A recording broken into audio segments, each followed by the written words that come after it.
il faut qu'on s'inquiète vraiment de la réforme du bac, parce que là, ce serait la porte fermée à l'enseignement de la langue LVB bis et à l'option langue bretonne également. Et cette option disparaîtrait complètement. Et pour la langue vivante, en troisième position, pour l'instant, elle n'a pas été remis dans cette réforme. Et il faut absolument qu'on gagne le combat, soutenu par les députés, sénateurs et bien sûr la région Bretagne. Et nous sommes intervenus aussi auprès de Madame le recteur à ce sujet.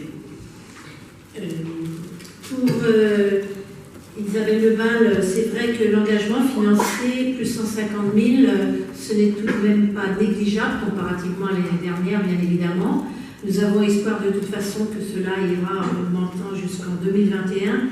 Et nous avons aussi un point fort, je pense, c'est la conférence territoriale de la langue bretonne, et donc, pour elle, et qui réunira quand même toutes les collectivités. Il faut savoir quand même que la majorité des aides viennent de la région Bretagne, et les autres collectivités devront se sentir peut-être plus impliquées dans l'action sur le terrain.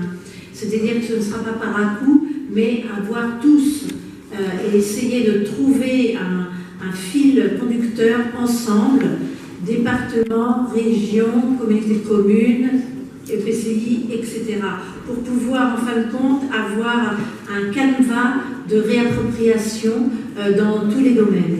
Et si on se trouve ensemble à travailler, je pense qu'il sera moins difficile d'investir certaines finances vers donc, le développement de la langue bretonne. Voilà ce que je voulais dire.